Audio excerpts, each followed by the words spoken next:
Bueno, primero que nada, vamos a empezar definiendo lo que es la psiquiatría forense. Precisamente la palabra forense viene del latín forum, que va a significar perteneciente al Tribunal de Justicia. Por lo tanto, la psiquiatría forense va a ser rama de la medicina legal y forense, que comprende el conjunto de conocimientos psiquiátricos y periciales. Para esto recordemos que el trabajo de un perito se considera como un asesor de un juez necesario en los procesos judiciales, precisamente para que sus conocimientos pues nos ayuden a aclarar puntos difíciles dentro de un proceso que necesiten pues ser verificados y sean objetos de controversia, tal cual como lo mencionan aquí, necesarios para la resolución de los problemas que plantea el derecho o cualquier problema que esté suscitándose.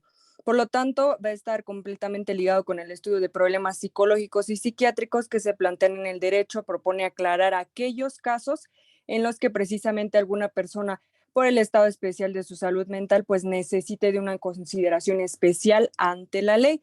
Entonces lo podemos decir de manera resumida que la psiquiatría forense va a tratar los trastornos mentales relacionados con los principios legales. Siguiente, por favor. En cuanto a los objetivos, vamos a ver aquí que si bien la psiquiatría clínica va a ser la especialidad médica que se ocupa del diagnóstico, la prevención y tratamiento de las enfermedades mentales, así como pues de ciertos trastornos de la personalidad y la conducta, en este caso la psiquiatría forense tiene pues su base pericial, pero obviamente no puede pasar por alto las etapas y objetivos clínicos, tales como hacer la evaluación y diagnóstico del cuadro psiquiátrico o psicopatológico. Muy importante va a ser establecer la naturaleza, las causas etiológicas precisamente de los síntomas que se observan y la clasificación, así como definir el trastorno mental del cual padece el individuo o el paciente en cuestión. Clínicamente, pues conocer y valorar el plan terapéutico. También aquí va a ser importante en relación a que las exigencias médico-legales van a derivar en las consideraciones forenses expresadas en una pericia solicitada. Esto lo vamos a ver un poquito más adelante por las diferentes administraciones de justicia, y esto en ocasiones se va a facilitar pues la interpretación de informes psiquiátricos y se coopera en los interrogatorios y declaraciones de los psiquiatras. Y finalmente, pues en las relaciones de la psiquiatría y las diferentes ramas del derecho, se debe considerar la prueba pericial psiquiátrica que puede ser solicitada. Siguiente, por favor. Para esto, como les mencionaba, un punto muy importante dentro de los objetivos, pues va a ser establecer la naturaleza, las causas etiológicas, qué tipo de trastorno padece nuestro paciente. Para esto, pues como lo vimos la gran mayoría de la segunda parte del semestre, vamos a hacer uso de nuestras clasificaciones internacionales de las enfermedades mentales a fin de establecer pues un diagnóstico con criterios homogéneos y uniformes. Para esto se toma en consideración el DSM-4 o el DSM-5 más actual, Manual Diagnóstico y Estadístico de los Trastornos Mentales de la Asociación de Psiquiatría Americana, así como el CIE-10, que hace la clasificación internacional de enfermedades de la Organización Mundial de la Salud. Y como podemos ver perfectamente en la parte de abajo, pasando a lo que sería una pericia forense psiquiátrica, vamos a ver que la correcta realización de esta va a comprender lo que es la oportuna entrevista clínico-psiquiátrica, la exploración física y las pruebas paraclínicas y complementarias que llegasen a presentarse, ¿no? O a realizarse dependiendo igual la situación de cada uno de nuestros pacientes. En caso de la entrevista clínica, como lo hemos visto siempre de manera general, conocemos que un diagnóstico o una buena, más bien una buena realización de una anamnesis o un interrogatorio nos puede proveer hasta del 80 o 90% de nuestro diagnóstico certero. En esto, pues no hay gran diferencia. Va a ser el principal medio de evaluación del paciente psiquiátrico, pero la entrevista psiquiátrica en el ámbito forense sí posee ciertas peculiaridades. En este caso hay circunstancias diferentes referentes al paciente que no acude en algunas ocasiones de manera voluntaria o espontánea al reconocimiento. A veces también el lugar y el tiempo va a ser distinto y en ocasiones hay presencia de otras personas, un policía, juez o fiscal que precisamente condiciona la relación durante la entrevista y que pues sí nos puede llegar a dificultar un poquito la obtención de la información, pues porque la persona se puede sentir un poquito más presionada, ¿no? Las fuentes de información también son más amplias, no solo son médicas o clínicas, sino también vamos a ver que cuentan pues con diligencias policiales, documentos judiciales, declaraciones o documentos, informes sociales, etcétera. Siguiente, por favor. Pasando precisamente en cada uno de estos elementos, vamos a verlos de manera rápida. En el primer punto tenemos lo que es la anamnesis clínica. De aquí es importante recopilar lo que son datos personales, antecedentes personales y familiares, antecedentes patológicos y enfocarnos más que nada, a lo mejor en la presencia o el antecedente que se tiene dentro del círculo familiar de algún padecimiento o alguna enfermedad mental. En el punto número 2 tenemos la exploración psicopatológica. En este caso se va a tratar de evaluar el estado de las funciones psíquicas y detectar y describir obviamente las anomalías que pueden llegarse a presentar. Para evaluar este estado psicopatológico del paciente, lo vamos a hacer mediante la observación, la conversación, la exploración propiamente dicha, a través de cual se va a ir examinando diferentes manifestaciones de función. Desde que entra vamos a ver la actitud del paciente, el aspecto, la higiene, el estado de conciencia, la capacidad de fijar y mantener la atención va a ser muy importante al momento de que nosotros pues estemos realizando igual la exploración o la anamnesis en sí. También vamos a ver lo que sería la sensopercepción, el estado afectivo, el estado de ánimo de nuestro paciente, el lenguaje, la mímica, así como la motórica que están realizando, cómo se mueve, cómo habla, también la función de la inteligencia, así como la crítica, análisis, estudio de rasgos de la personalidad. Aquí es muy importante conocer también que la exploración psicopatológica debe hacerse de forma global, ¿no? Generalmente, pues todas aquellas funciones psíquicas que nos van a ayudar, pues a poder diagnosticar a nuestro paciente, darle un seguimiento, etcétera. Además, pues podemos obtener importante información de personas próximas que pueden dar detalles sobre la conducta o comportamiento del paciente, como les mencionaba, como el paciente pues está dentro de un ambiente bastante estresante, puede haber presencia de otro tipo de personas, puede llevar a modificar el tipo de comportamiento. Entonces nosotros podemos acercarnos a las personas con las que convive o se encuentra de manera cotidiana, que precisamente nos diga que está modificando su comportamiento, que esa persona normalmente no se comporta así, etcétera. En el punto 3 tenemos las pruebas o exámenes específicos psicométricos, sobre todo pruebas o test de estudio de la inteligencia y la personalidad. En el 4 tenemos la exploración física, observando determinados signos y síntomas, siendo pues de gran interés lo que va a ser nuestra exploración neurológica y la exploración somática.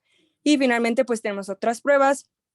Pueden ser las pruebas paraclínicas, las analíticas, algunos estudios de laboratorio, dependiendo nuevamente del tipo de paciente que estamos abordando, electroneurofisiología, radiología, etcétera. Siguiente, por favor. Aquí vamos a ver los campos de aplicación, pero para esto es importante nuevamente retomar el término de prueba pericial psiquiátrica, que va a ser precisamente uno de los medios de prueba en el proceso judicial que va a ser utilizado como un instrumento para alcanzar la verdad y precisamente tienen como objetivos pues proporcionar la información necesaria al juez o al tribunal sobre la evaluación científica de las anomalías, las alteraciones o trastornos psíquicos y de su puesta en relación con la cuestión legal que se esté tratando. En este caso, tenemos campos de aplicación, no existen indicaciones tal cual ni limitaciones concretas de este pues, examen pericial, pero sí tiene aplicación en diferentes ámbitos legales, siendo especialmente los que podemos ver en nuestras diapositivas, el ámbito penal, el civil, además de lo que es el laboral. En el aspecto del derecho penal, vamos a ver la observación, el estudio y diagnóstico de personas que precisamente tras cometer un delito dan muestras de sufrir algún trastorno psíquico previo a la comisión del delito, durante el mismo o con posterioridad, incluso cuando se inicia el juicio o cumpliendo la condena.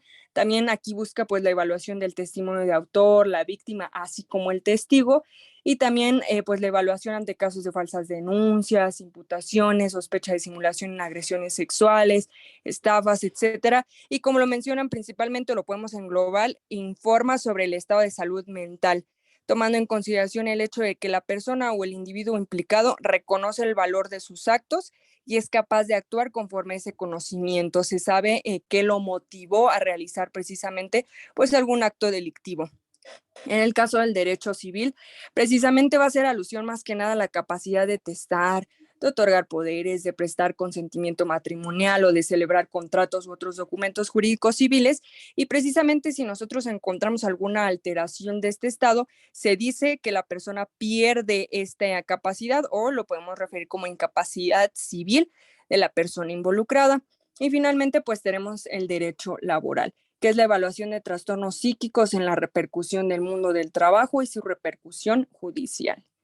Siguiente, por favor.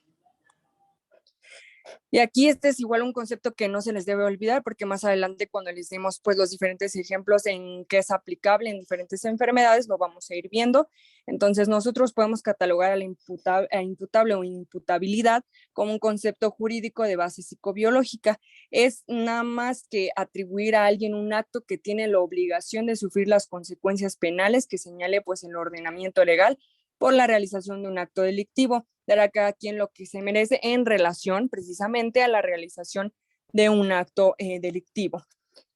Para esto es importante que recuerden que existen ciertas condiciones mentales mínimas que precisamente convierten a una persona, ya sea tal cual en el autor material, así como en el autor espiritual. Siguiente, por favor. Bueno, vamos a encontrar diferentes aspectos que nos van a poder ayudar a medir o a valorar pues la imputabilidad, ¿no? En este caso vamos a iniciar con las bases, que esto pues básicamente se requiere la concurrencia de al menos estas condiciones mínimas para que pues el sujeto, el sujeto con lo mencionan como la discapacidad que tenga, pues pueda considerarse como imputable, ¿no? En este caso, pues es principalmente que tenga un estado mínimo de madurez, tanto fisiológico como psíquico, plena conciencia de los actos que realiza, capacidad de voluntariedad y capacidad de libertad. La que sigue, por favor. Entonces, esto lo podemos extrapolar a que el sujeto posea la inteligencia mínima y sea capaz de discernir los actos que realiza. De igual forma que goce de la libertad, pues de realizar su voluntad y de libre albedrío, es decir, que tenga la libertad de escoger entre diversos motivos de conducta, ¿no? De la forma en la que él se va a comportar. Entonces, podemos definir que la inteligencia y la voluntad son las bases psicobiológicas de la imputabilidad penal. Y bueno, la que sigue, por favor. De igual forma, vamos a tener otras formas para valorar esto, otros métodos que van a ser también, por ejemplo, los criterios jurisprudenciales, en donde vamos a tener 3 criterios, ¿no? Primero vamos a iniciar con el criterio biológico, que anteriormente se consideraba que con la existencia sola de la enfermedad mental ya era suficiente por sí sola para hacer el juicio de imputabilidad. De igual forma vamos a tener el criterio psicológico, que aquí como tal no se va a atender a no se va a tener como un diagnóstico, sino a las manifestaciones psicopatológicas que el sujeto tenga al momento de cometer, pues, en este caso, no sé, la acción por la cual se le quiera juzgar, ¿no? Entonces, de igual forma se va a tener el criterio mixto o biopsicológico, perdón, que aquí la valoración de la imputabilidad se va a estudiar derivada tanto de la concurrencia de la patología, pues sí, es un criterio mixto, como las alteraciones o el trastorno que tenga y de los efectos o como de las acciones que realice pues la persona pues sí, la persona implicada. Y la que sigue, por favor. De igual forma, se pueden establecer algunos requisitos para aplicar la modificación de la imputabilidad, que estos van a ser basados o valorados mediante esta cuádruple comprobación. Aquí vamos a tener pues los 4 criterios para la cuádruple comprobación, que el primero va a ser la naturaleza del trastorno. Pues va a ser un criterio cualitativo, en donde básicamente solamente vamos a encontrar la existencia, si hay existencia de una alteración, de un trastorno o una anomalía psíquica. En el segundo punto vamos a tener a la intensidad y el grado de perturbación. Pues ya es un criterio cuantitativo, ya lo podemos medir. Aquí, pues la intensidad del cuadro va a afectar en mayor o en menor medida a las bases psicológicas, a la inteligencia y a la voluntad. Posteriormente vamos a tener a la duración y a la permanencia de la perturbación, que pues va a considerarse como un criterio cronológico dependiendo del tiempo en el que pues se esté desarrollando esta patología. Y por último, la relación de causalidad en el cuadro psíquico y el hecho delictivo. Y bueno, la que sigue, por favor. Otro aspecto que no se les debe olvidar es lo que es la capacidad civil. Lo vamos a entender como la aptitud legal para ejercer un derecho o función civil, política o administrativa, y podemos hablar en este caso de 2 componentes, ya sea la capacidad jurídica, que va a ser la aptitud general para ser titular de derechos y obligaciones y también ser parte en relaciones jurídicas. Esta aptitud la tiene la persona por el mero hecho de ser persona. Eso es lo único que nos tiene que quedar claro. El derecho se le va a reconocer precisamente y la capacidad jurídica va a ser consecuencia de la personalidad que muestra este individuo, así como la capacidad de obrar con eficacia jurídica, que es una aptitud de la persona para realizar actos de manera directa y válida. Esta capacidad de obrar de la persona va a estar íntimamente relacionada con lo que es la capacidad de querer, por lo que va a suponer pues la existencia en la persona de cualidades y condiciones que vayan a determinar su voluntad libre y consciente, autónoma para precisamente tomar decisiones y por tanto va a exigir la presencia de condiciones tanto de madurez biológica, madurez psíquica, salud mental y obviamente la ausencia de estas va a determinar la restricción de la capacidad. Por lo tanto, como causas de incapacidad, vamos a tomar en consideración la existencia de enfermedad o deficiencia física o psíquica que tenga carácter persistente o permanente, precisamente este cuadro patológico o esta enfermedad, y que impida a la persona gobernarse por sí misma. Siguiente, por favor. Y bueno, aquí agregando otra cosa, además de lo que ya les dijo mi compañera Daniela, también la capacidad civil en la psiquiatría médico-forense involucra el hecho de que estas personas sepan gobernar sus bienes, ¿vale? Más adelante vamos a ver en las patologías cómo también eso tiene que ver. Y bueno, antes de entrar a lo que es la interdicción, pues ya nos quedó claro qué es la imputabilidad, ¿no?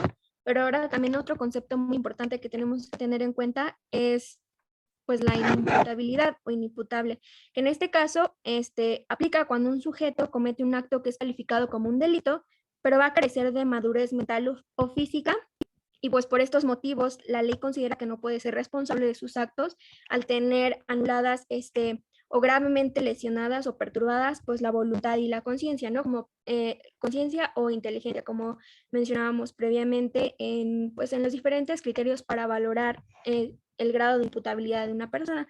Entonces, ahora vamos a pasar con otros conceptos, perdón. Vamos a tener a la interdicción. No, está bien la anterior. La interdicción, que aquí pues básicamente va a ser una restricción, no va a ser que esté anulada, va a ser una restricción de la capacidad jurídica, que generalmente pues se va a aplicar a aquellas personas que tienen discapacidad o tienen alguna enfermedad mental. Entonces aquí se va a aplicar lo que es la muerte civil. Aquí se va a negar pues la participación de la persona interdicta en el mundo jurídico y todo acto o estos procesos pues tienen que ser mediados mediante un tutor legal, ¿no? O si un tutor legal o algún familiar. La que sigue, por favor.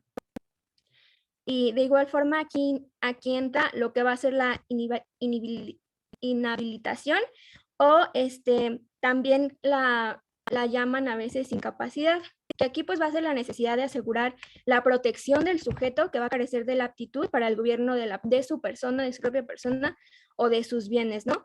En este caso, se va a declarar para dar a esta persona que se le considera como incapaz o inhabilitada un representante. Y bueno, a este representante se le nombra para que sea responsable de alguna forma de suprimir los efectos de su incapacidad y también para que constituya una protección que le brinde seguridad a la persona que se le está considerando como incapaz. Y bueno, esto es con la finalidad de que la persona se pueda desenvolver en un plano de igualdad con sus relaciones jurídicas. Y la que sigue, por favor. Y bueno, la norma oficial mexicana 025 SSA2 en 1994 es la que aplicable para la prestación de servicios de salud en las unidades de atención integral hospitalaria médico-psiquiátrica. Y pues su objetivo es establecer todos estos criterios de operación y organización de las actividades de los hospitales que atiendan obviamente, ¿no?, a pacientes psiquiátricos.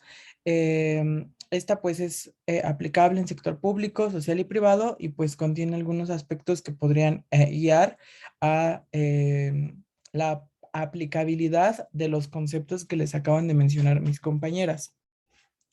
Y bueno, el Código Penal en su artículo 62, que es para medidas para inimputables, en el caso de que pues la inimputabilidad sea permanente, el juzgador dispone la medida de tratamiento pues aplicable, ya sea que el paciente se encuentre internado o que se encuentre en libertad.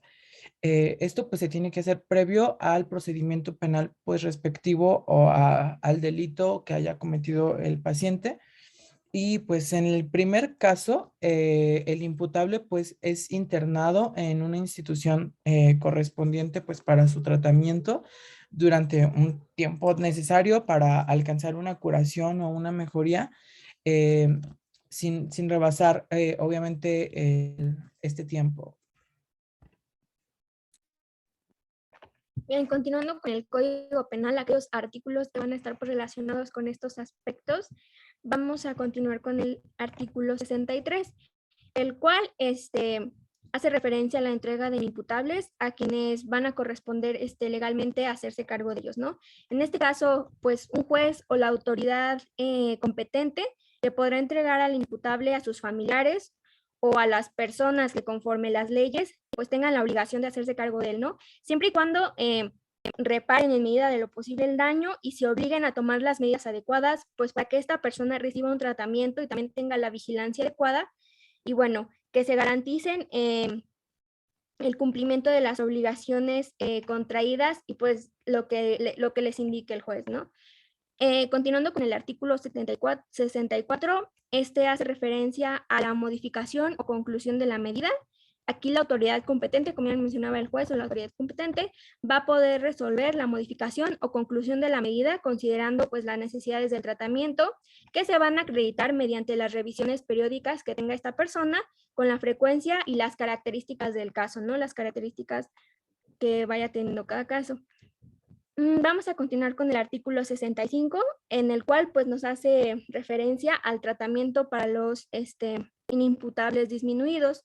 En este caso, si la capacidad del autor solo se encuentra considerablemente disminuida por algún desarrollo intelectual retardado o algún trastorno mental, dependiendo pues el juicio que se realice, se le impondrá pues una cuarta parte de la mínima hasta la mitad de la máxima de las penas que puedan ser aplicables para el delito cometido o a las medidas de seguridad correspondientes, pues según el delito que haya cometido.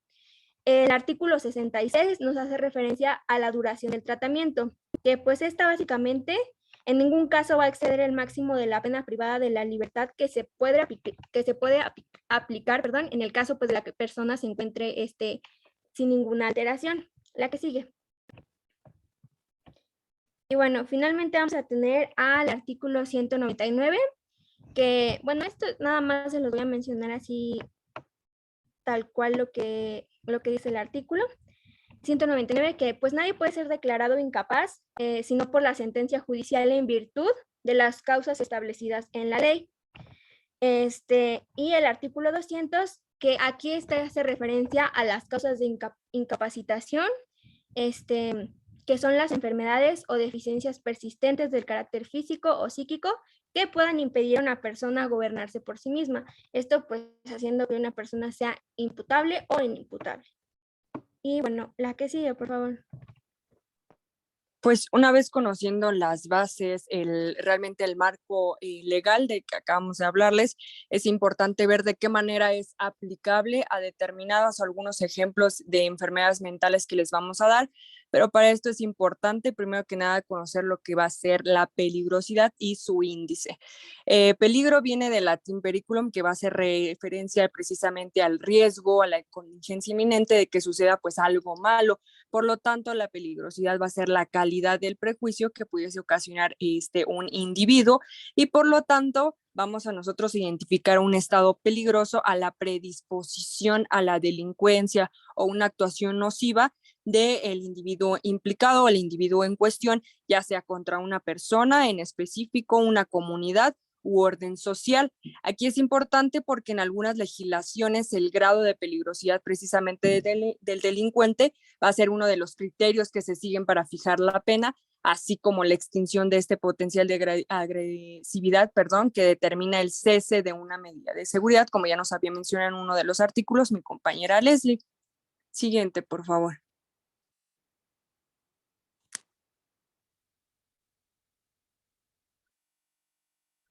Y precisamente vamos a ver que entre los criterios psiquiátricos, como les mencionaba, va a destacar el Mora Izquierdo, que precisamente es el índice de peligrosidad del doctor Ricardo Mora Izquierdo del Instituto de Psiquiatría, bueno, de Medicina Legal precisamente, que considera aquí 7 elementos del juicio. ¿Le puedes dar un clic, por favor? Aquí es importante que los podamos ver precisamente en nuestra tabla y de qué manera los vamos a poder interpretar. En el punto número 1 o el criterio número 1 va a ser la personalidad, las características del individuo, ¿no? Aquí incluidos los antecedentes familiares y personales, así como su carácter, y como podemos ver tiene una puntuación que va de 2 puntos, 1 así como 0. En cuanto a los 2 puntos, estamos hablando de una personalidad totalmente antisocial. En el caso de un punto, podemos estar hablando de otros trastornos de la personalidad, ya sea un histriónico, narcisista, paranoide, esquizoide, por mencionar algunos ejemplos. Y en el caso de los 0 puntos encontramos pues ningún trastorno. En el criterio número 2 está el grado de salud o de enfermedad mental, incluido tal cual el diagnóstico, el pronóstico, tratamiento y evolución de la enfermedad durante la reclusión, el internamiento que se le realizó a la persona o el individuo también en cuestión. En este caso, los 2 puntos hacen alusión a la enfermedad mental, ya es crónica, grave e incluso incurable. 1 punto hay enfermedad mental leve y 0 puntos sin enfermedad. En el criterio número 3 encontramos las características del delito cometido, ya sea las circunstancias, las motivaciones conscientes, las motivaciones inconscientes que precisamente van a ser descubiertas en el examen psiquiátrico y en las pruebas psicológicas de las cuales ya también les hacía mención, condiciones de premeditación, dolo, culpa, accidente, fuerza mayor, crueldad, etcétera. En este caso, los 2 puntos hacen alusión al grave con dolo, 1 punto culposo y 0 puntos leve. Y en cuanto a lo que sería el criterio número 4, tenemos el historial delictivo. Aquí también tomamos en consideración los antecedentes penales, condenas anteriores, detenciones previas y tendencias antisociales. 2 puntos, 2 o más delitos anteriores, 1 punto, un delito anterior y 0 puntos sin delitos anteriores. También tenemos en el criterio número 5 los comportamientos durante la reclusión precisamente del paciente, qué tan sociable fue, la dedicación al estudio o al trabajo, comisión de nuevos delitos dentro del centro de reclusión, tendencias conflictivas, uso de drogas psicoactivas, calidad de las relaciones interpersonales, etcétera. En este caso también puntuación de malo, regular, bueno o excelente. También en el criterio número 6 vamos a tener las características del ambiente al cual regresará al ponerse en libertad, si así fuera el caso, obviamente, vigilar que se le pueda proporcionar posibilidad de tratamiento ambulatorio con otros psiquiátricos, periódicos, comprensión y ayuda de parte de los familiares, que va a ser muy importante precisamente para que nuestros pacientes pues puedan sobrellevar la situación, puedan salir adelante. En este caso, en 2 puntos, no hay cambio dentro del ambiente, sin posibilidades de tratamiento y vigilancia, y tal cual la familia pues está ausente o también hay una familia delincuente, por lo cual pues no tiene un buen pronóstico para nuestro paciente y el ambiente en el que se puede llegar a desenvolver nuevamente. 1 punto, hay un ambiente poco modificado, alguna posibilidad de tratamiento y vigilancia de familia cooperadora, y 0 puntos, que sería lo óptimo, pues un ambiente totalmente diferente al que pues antes de entrar nuestro paciente o antes de ser recluido, hay buenas posibilidades de vigilancia y de tratamiento ambulatorio, hay familia cooperadora y responsable. Y finalmente, nuestro 7º criterio, tenemos la prospección de la que probablemente será la conducta futura del individuo al ser puesto en libertad, admitido en el medio social y familiar en que vaya a desenvolverse. En cuanto a los 2 puntos, hacemos alusión a la probabilidad de que vuelva a delinquir o a realizar algún acto delictivo. 1 punto, comportamiento regular, y 0 puntos estaríamos hablando de un buen comportamiento. Este índice también es llamado índice de criminalidad o índice criminológico, y precisamente, como podemos ver, varía de 0 a 14 puntos, y la peligrosidad va a ser mayor conforme más alta sea la puntuación.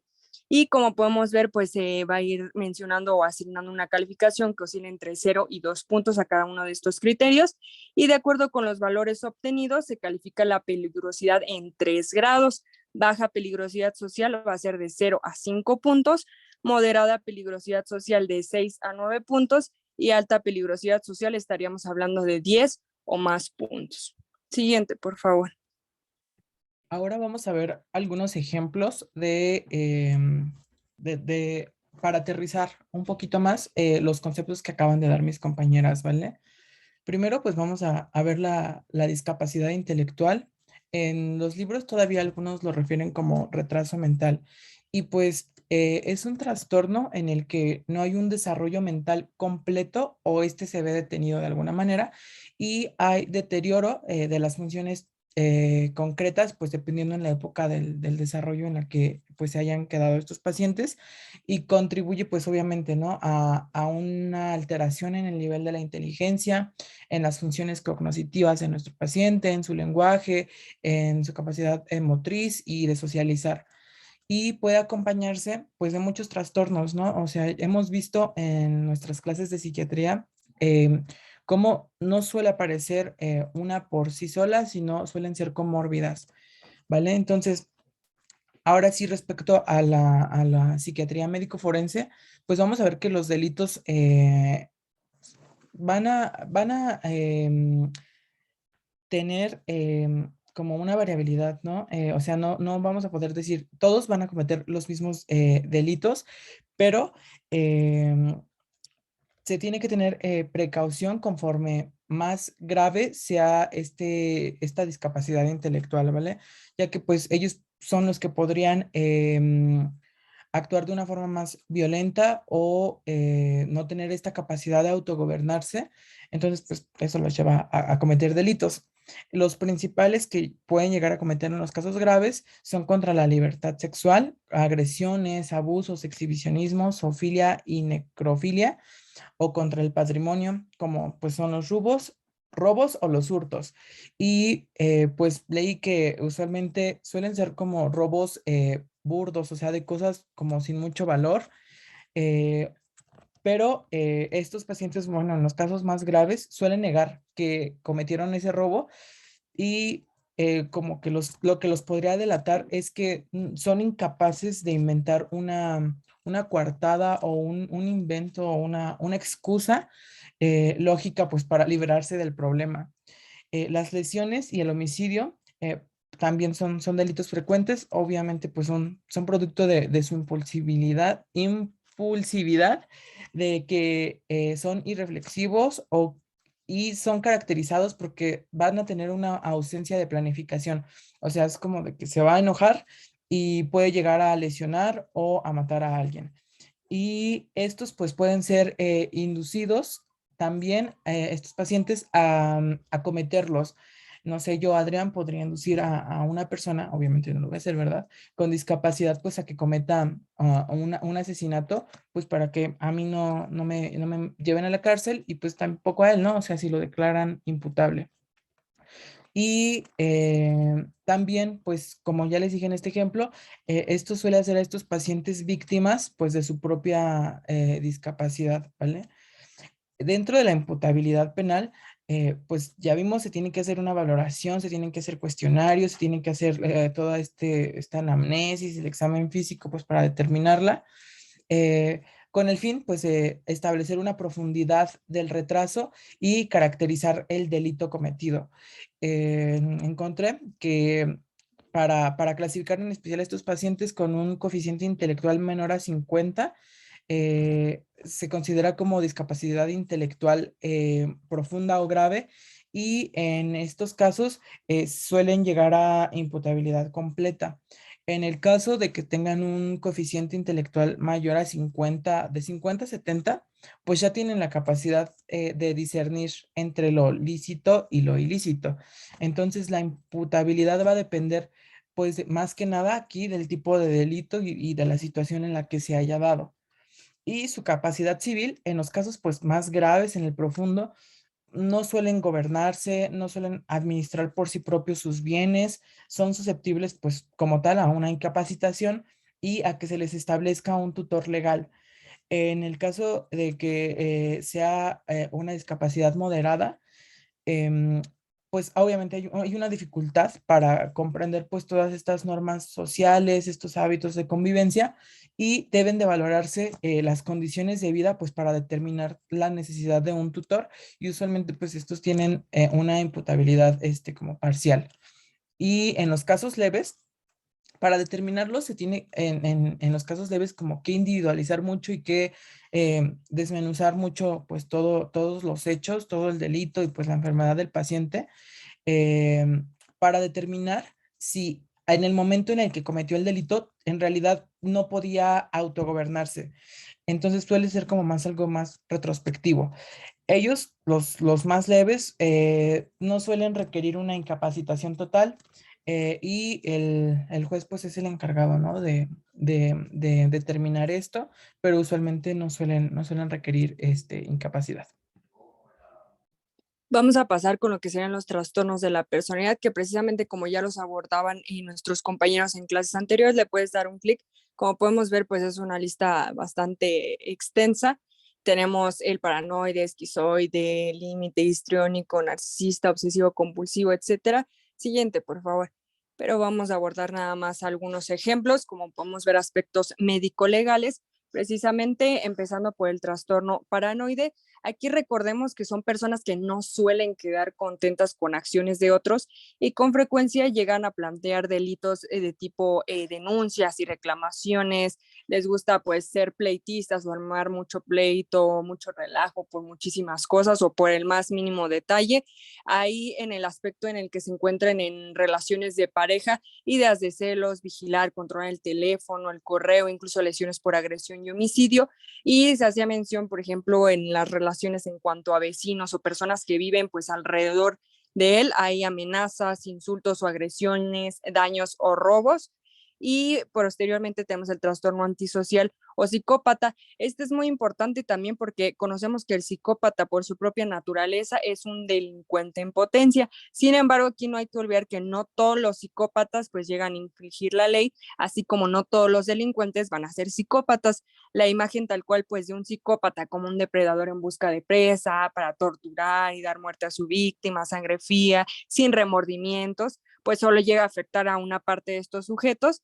Y de hecho se hacía mención que hay muchos psicópatas que nunca llegan a delinquir, entonces es un aspecto que hay que tener claros, aunque en cada tipo de psicopatía pues va a haber una predilección con determinados delitos, que existen pues unas características generales a todos ellos, la diversidad de los delitos realizados, que hay reiteración de los hechos delictivos y que comprenden plenamente los mismos que están realizando. También tenemos el trastorno límite de la personalidad, perdón. Aquí recordemos que la impulsividad característica del cuadro pues puede llevar al sujeto a despilfarros económicos, que sería como que lo menos grave. En otros casos tendríamos actividades sexuales agresivas, uso de sustancias de abuso, robos, conducción temeraria, delitos de lesiones. También tenemos otro ejemplo, como es el caso del trastorno esquizoide. Aquí suelen realizar delitos como comportamientos pues excéntricos, insultos a la autoridad, hurtos, robos, fugas de casa, inmersión precisamente en grupos o sectas que resulten peligrosas y que pueden conllevar pues realmente a problemas, consumo y tráfico de drogas. Siguiente, por favor. Y aquí precisamente un aspecto muy importante es la imputabilidad penal. Aquí hay que considerar que estas personas que tienen trastornos de la personalidad son personas que sí comprenden y razonan bien y que tienen un sentido claro de la realidad, saben qué están haciendo, reconocen y comprenden el alcance de sus actos y las consecuencias que estos pueden conllevar, y obviamente aún así realizan las acciones o los actos delictivos, pero suele ser la imputabilidad penal muy compleja, ya que debe hacerse como todo de forma individualizada, dependiendo cada uno de los casos, qué tan avanzado puede estar el cuadro, qué tan consciente puede estar de ello. Y la capacidad civil, nuevamente aquí son sujetos que pueden realizar toda clase de actos civiles con plena validez, como les mencionaba, aquí generalmente pues están totalmente lúcidos. Únicamente cuando hay otros trastornos asociados, pues puede tener que haber una anulación parcial de dicha capacidad. Siguiente, por favor. Bien, ahora vamos a continuar con la demencia, en donde pues en las fases iniciales de esta afectación vamos a encontrar que los principales delitos que se pueden cometer pues pueden ser principalmente atentados sexuales, en donde hay una mayor predilección sobre niños, delitos sexuales sin violencia como exhibicionismo, atentados leves, como pueden ser tocamientos o entre otros, hurtos disparatados, infracciones. Aquí pues por la misma demencia pueden olvidar o hacer omisión de pues de a lo mejor sí, alguna responsabilidad que tenían que cumplir, y también delitos de sangre, pero estos suelen ser pues suelen ser raros, ¿no? De acuerdo a la imputabilidad penal, pues en este caso, como la enfermedad tiene un curso progresivo generalmente, pues el enfermo no va a ser capaz de comprender la sanción penal. Es por eso que, como ya se tiene en cuenta que no va a ser capaz de comprenderla, se debe constatar, se debe dejar bien claro en el informe, pues esta situación como especial, ¿no? Que el paciente o pues sí, que la persona que está siendo juzgada, pues no es capaz como de comprender la sanción después de un tiempo. Y de acuerdo a la capacidad civil, pues de igual forma la evolución del proceso va a generar pues un daño mental importante, ¿no? Un deterioro mental importante y pues el enfermo va a ser totalmente incapaz, aquí sí va a ser totalmente incapaz de gobernarse a sí mismo y pues, y pues por consiguiente de administrar sus bienes. Y bueno, la que sigue, por favor.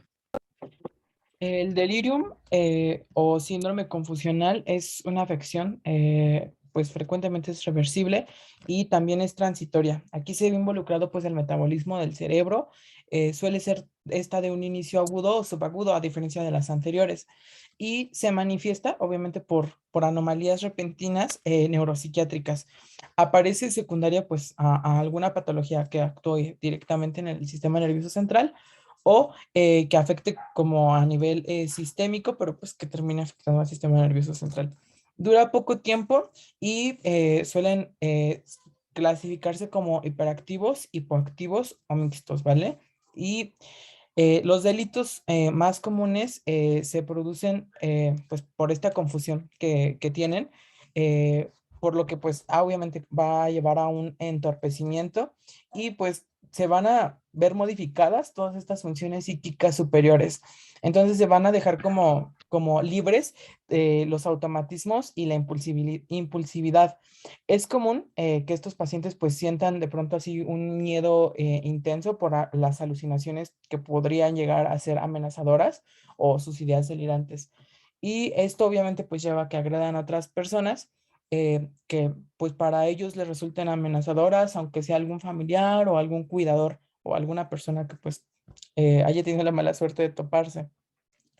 Eh, o pues también, ¿no? Pueden reaccionar así ante medios terapéuticos como sondas o catéteres en los que ellos se sientan pues dañados. Los hipoactivos no suelen delinquir porque pues se encuentran encamados, ovni- obnubilados o inactivos. Y los hiperactivos, o sea, pues como su nombre lo dice, son los que tienen como que más movimiento y así. Entonces ellos son los más propensos a delinquir por acciones o accidentes. Y los delitos de sangre son los más comunes al intentar defenderse pues de todos estos enemigos imaginarios. Dentro de la imputabilidad es una de las pocas veces en las que se va a justificar como un trastorno mental transitorio. Ya les dije, tiene un inicio agudo, subagudo, o sea, no es crónico. Estas personas, pues, tienen alteradas su capacidad para percibir entre lo legal y lo no legal justo en este momento. Entonces, al igual que las otras anteriores que les hemos comentado, debe ser evaluada de forma individual y se tiene, pues, que considerar que los hipoactivos son los que menos probabilidades tienen de delinquir y que, pues, en la mayoría de casos, pues se evalúa al paciente cuando pues no presenta un delirio, ¿me están de acuerdo? Ya vimos que es algo agudo. Entonces, más que nada aquí el diagnóstico que se tendría que hacer sería retrospectivo y mencionado pues la bibliografía de que es complejo porque pues precisamente por esto, ¿no? Porque no podemos evaluar a nuestro paciente, no podemos hacer toda esta investigación en el momento que tiene como tal el delirium. Y la capacidad civil, pues como tal no al ser transitorio, no requiere obviamente una incapacitación, pero puede considerarse disolver pues de los actos y de las consecuencias de estos actos, ya que pues en algunos casos se encuentran en un estado muy severo de confusión, entonces pues prácticamente como que no son ellos en ese momento y pues en algunos casos como muy especiales se les suele como absorber de las consecuencias. La esquizofrenia, pues ya vimos en clases pasadas que es un trastorno complejo y pues principalmente se caracteriza por alteraciones en la percepción, la cognición y el comportamiento. En general, ellos conservan la conciencia y también su capacidad intelectual, pero pues conforme la enfermedad va evolucionando, van deteriorando también.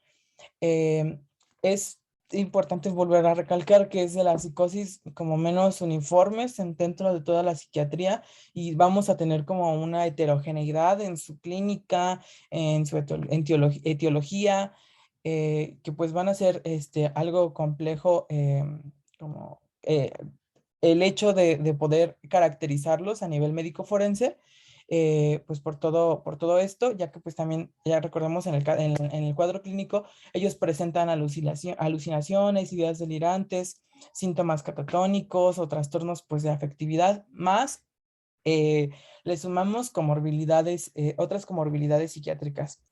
Los delitos, no hay predilección por algún tipo, pero los más frecuentes son los inseparados o los incomprensibles. Y el tipo de esquizofrenia más, como de más riesgo para cometer delitos es la paranoide, eh, porque suelen ser agresivos, suelen ser hostiles o porque tienen muchos delirios. Em, y después de ellos le siguen los esquizofrénicos desorganizados, o después los catatónicos o residuales, y los residuales son como los más leves. Obviamente tenemos que hacer en estos pacientes una investigación como muy ardua en que encontrar que el delito haya sido cometido por ellos mismos y a voluntad de ellos y no manipulados por terceros, ¿vale? Los más comunes que suelen cometer son las fugas o el comportamiento vagabundo, que pues como tal no es un delito, ¿vale? Es que pues se van a escapar de su casa. Esto es común al comienzo y en las fases residuales. Y pues es caracterizado porque pues no hay un motivo para hacerlo, simplemente se van de su domicilio. Las lesiones y el homicidio, bueno, podría ser un delito en el caso, ¿no?, de que involucrara algún abandono. Las lesiones y el homicidio también son frecuentes y estas igual suelen ser sin algún motivo o sí provocadas, ¿no? En el caso de que alguien les haya hecho daño o ellos se hayan sentido atacados. Estos suelen ser obviamente actos violentos y bruscos y repentinos. Luego de delinquir, la mayoría a la hora del interrogatorio no justifican su acción y no les interesan tampoco las consecuencias que esto pueda traerles.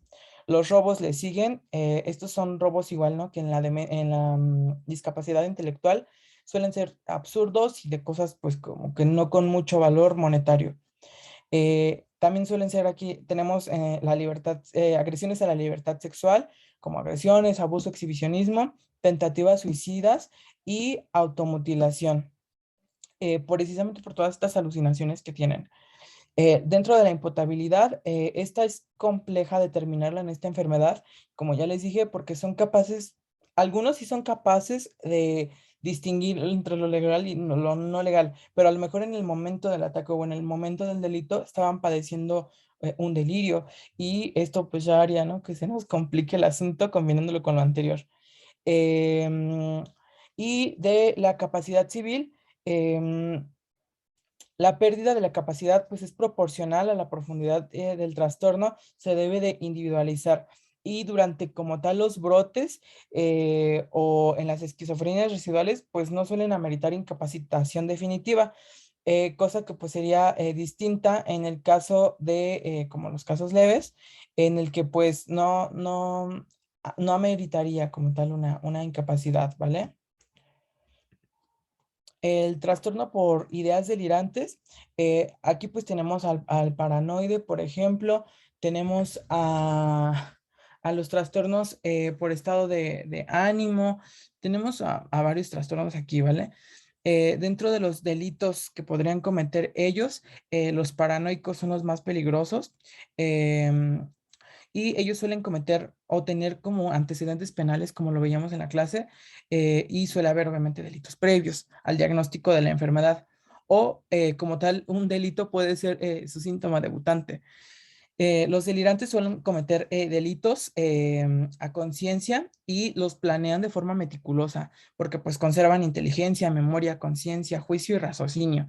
Y los delitos que cometen pues se relacionan frecuentemente a sus ideas delirantes y comprenden pues todas las infracciones posibles que nos imaginemos. Suelen ser obviamente pues los delitos más frecuentes y las más peligrosas pues obviamente son las lesiones y el homicidio. En el caso, hay algunos que suelen sentirse perseguidos. Estos suelen obviamente cometer, ¿no? Delitos contra la persona que piensa que los está persiguiendo, em, o agredirlos. Los celos también podrían llevar, ¿no? A un homicidio o a lesionar a las personas involucradas. Reivindicación, que es como los insultos hacia la ley, o sea, los jueces. Estos también pueden llegar a un extremo en el que a lo mejor incendien o maten a alguien por venganza. Ya les dije, ellos planean todo, o sea, tienen esta capacidad, parecieran que son como una persona sin la enfermedad, ¿vale? Pero aunque parezca que son sanos, obviamente si en nuestra psiquiatría médica forense se determina que tienen algún trastorno de ideas delirantes, pues se les tiene que tratar como enfermos mentales, ¿vale? Y esto pues los podría llevar a que a lo mejor tengan alguna imputabilidad o que de plano ya sea la imputabilidad, ya les dije, puede ser de plano completa o parcial, dependiendo pues de la forma individual en la que hayan cometido el crimen, de las causas, bla. Y la capacidad civil en estos pacientes usualmente debe ser respetada porque suelen ser pacientes, como ya les digo, o sea, si tienen esta conciencia, suelen ser capaces de autogobernarse cuando obviamente no tienen como este ataque, esta crisis, pero la mayoría de ellos se han encontrado que son incapaces de gobernar sus bienes. Entonces, aquí suelen igual asignárseles un tutor, principalmente para los bienes. Los trastornos del estado de ánimo, pues aquí tenemos a la depresión o a la euforia, a los trastornos depresivos, a los afectivos, a los hipomaníacos. En el caso de la manía son los más peligrosos porque suelen ponerse pues muy furiosos y coléricos así de pronto y cometer delitos. Y en el caso de la depresión, pues no hay reacciones delictivas como tal que pudiesen como tener en riesgo, pero obviamente no hay que descartarlos, ¿no? Como autores de algún delito. En el caso de la imputabilidad, es compleja y pues obviamente no debe de haber un delito, un perito que determine esta. Durante los episodios depresivo mayor y maníaco, pues les digo, no son de tanto riesgo, pero más que nada ellos suelen atentar contra sí mismos y a veces contra a lo mejor sus cuidadores cuando no les parece estos cuidados que les está dando. Si tienen en alguna forma atenuada, entonces podríamos hablar de una imputabilidad parcial, ¿vale? En relación con el delito. Y su capacidad civil, como en los demás, se tiene que individualizar el caso y la incapacidad solamente se les va a indicar cuando los accesos de estos trastornos son muy prolongados en cuanto al tiempo o muy frecuentes que pudiesen poner en peligro al enfermo o a su entorno. En el caso de la ansiedad, pues aquí lo peligroso son las neurosis.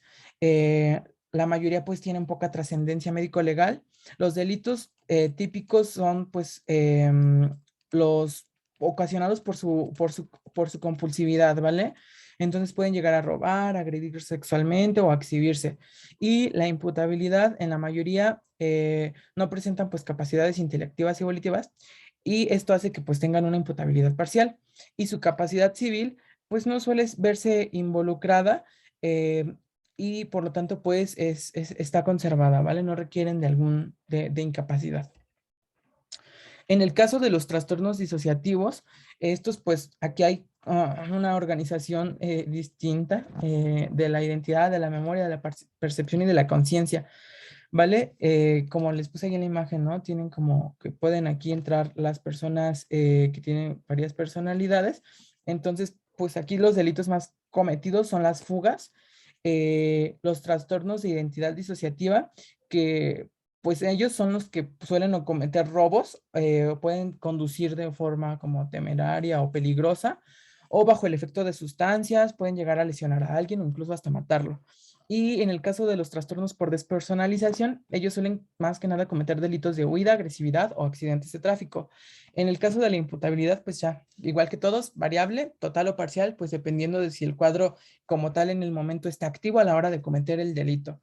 Y la capacidad civil, la mayoría no suelen declararse con incapacidad porque los síntomas no suelen durar mucho tiempo, pero en algunos casos, cuando se determina que no pueden gobernar su persona o sus bienes, pues es cuando sí se declara una incapacidad.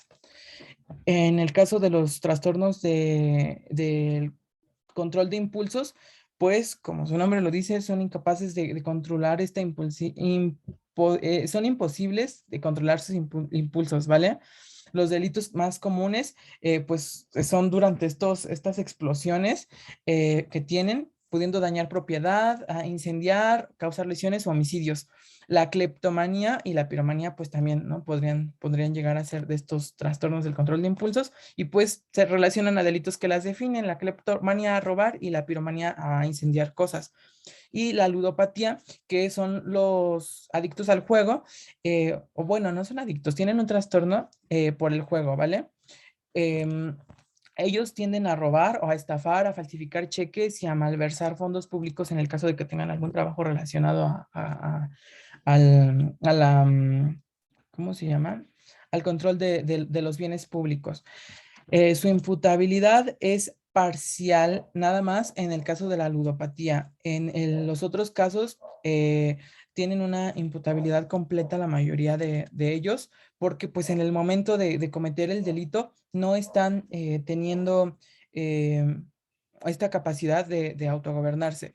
Y pues con su capacidad civil en la mayoría de ellos está conservada, a excepción del juego patológico, en el que ellos no suelen tener un autogobierno de sus bienes, o sea, se los gastan para seguir apostando. Y en el caso ya por final de las drogodependencias, pues son trastornos mentales y del comportamiento por el consumo pues de sustancias psicotrópicas. Los delitos pues van relacionados a todo este efecto por el consumo del tóxico, como pueden ser robos, estafas, delitos sexuales, falsas denuncias por el delirio que pudiesen estar cometiendo o secundario a un síndrome de abstinencia y los asesinatos. La imputabilidad debe hacerse un estudio individualizado, e igual que todas las anteriores, queda imputado en el caso de que el paciente se determine que estaba intoxicado de forma plena cuando cometió el delito, ¿vale? O que tenía un síndrome de abstinencia, o en el caso de que se trate de una adicción grave y muy crónica. La imputabilidad en estos casos, pues puede atenuar o puede considerarse completa dependiendo, pues, de las características también del delito. Y la capacidad civil, esta puede ser parcial o total. En el caso de los toxicómanos, obviamente pues no pueden gobernarse por sí mismos y se les debe asignar un tutor legal. Y eso sería todo como parte del contenido de la exposición. Vamos a pasar al cuestionario, ¿vale? Nos Aquí ponen... tengo una duda. Sí, doctora, ¿gusta comentar algo o gusta que pasemos al cuestionario? Si no tienen dudas, ahorita O pasando. alguien de... El ejemplo más Sí, claro doctora, gracias. de lo que están viendo, lo que pueden ver, y si lo quieren leer en su momento por mero chisme, es el caso del juicio de Amber Heard y Johnny Depp. Si ponen atención en un momento en alguna entrevista, creo que ya fue hace como una semana, cuáles son los pronósticos que le dieron a Amber Heard, ahí entra su tema, para que más o menos en qué lo pueden adaptar. Sí, doctora, gracias. Vale, doctora, gracias. Entonces vamos a pasar al cuestionario. Ya saben que si gustan lo pueden escribir en el chat o si gustan también pueden abrirse un micrófono sin problemas. Siguiente, por favor. Yo te las leo, ¿vale? Clasificación de la aplicación clínica y médico-legal para agrupar las enfermedades mentales en la actualidad. La DSM-5, la de Texas, DSM-5, CIE-10 o la de Kriplin. Pues los leo en el chat. Sí, precisamente como Bien. mencionan, le puedes dar un clic, por favor. Les mencionamos desde el principio que es muy importante, pues nosotros poder identificar la naturaleza o la etiología el padecimiento que los cual padece nuestro paciente, valga la redundancia, y actualmente pues tomamos en consideración lo que sería el DSM-5, así como el CIE-10. Pregunta 2. Componentes indispensables en la realización de una correcta pericia forense psiquiátrica. La entrevista clínico-psiquiátrica, la clínico-psiquiátrica, el informe criminológico o el juicio oral y la imputabilidad. Correcto, la respuesta es la A. Obviamente se tiene que realizar de forma oportuna una entrevista clínico-psiquiátrica, hacer la exploración física y pues aparte las pruebas paraclínicas y complementarias que vimos que eran todos estos test de personalidad y de índices de peligrosidad del que habló Dani. Pregunta 3. Concepto jurídico de base psicobiológica, que pues es de atribuir a alguien un acto que tiene la obligación de sufrir consecuencias penales que señale el ordenamiento legal por la realización de un acto delictivo. La capacidad civil, la imputabilidad, derecho penal o interdicción. Sí, precisamente como ya están diciendo en el chat, igual recalcamos mucho este concepto que es la imputabilidad o el aspecto de que confiere a un individuo de ser imputable. Y bueno, ya la regué porque sin querer le piqué, pero bueno, la pregunta 4 son los criterios en los que se basan los diversos métodos para valorar la imputabilidad, su modificación o anulación por alteraciones psíquicas, el criterio biológico, psicológico mixto, psicológico penal y civil, biológico, psicológico penal, o mixto jurisprudencial o imputable. Y la respuesta pues es ¿vale? Esto lo dio mi compañera Leslie. Les dijo que pues el mixto es la combinación es un psicobiológico, ¿vale? Y se tienen que determinar estos criterios para ver si el paciente es acreedor a la imputabilidad. Ya, estas sí no se las voy a soplar. Norma oficial mexicana para la prestación de servicios de salud en las unidades de atención integral hospitalaria. Esta yo se las di, se las dije y estaba una diapo solita. Correcto, pues es la 025 SSA2 del 94. Y la última pregunta, concepto que hace alusión a la calidad de perjuicio que pudiese ocasionar un individuo en atención a los factores que le impiden hacer este daño. Es inhabilitación, peligro, psiquiatría forense o peligrosidad. Sí, como están diciendo en el chat, precisamente es la peligrosidad. También veíamos cada uno de sus índices. Y le das a la siguiente, por favor, la última.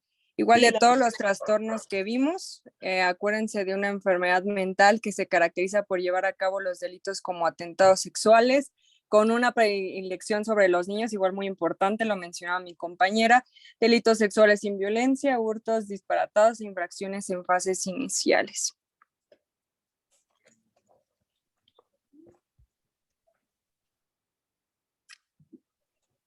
Y sí, como mencionaba, la B está bien. Y ya para finalizar, pues tenemos nuestra bibliografía o nuestras fuentes. Igual, si quieren investigar un poquito más de estos temas, como saben, pues sí son bastantes enfermedades mentales y de todas y cada uno, pues conlleva pues el enlace que tiene cada una con el marco legal, de qué manera pues se lleva a cabo la imputabilidad, así como la capacidad civil de cada uno de nuestros pacientes.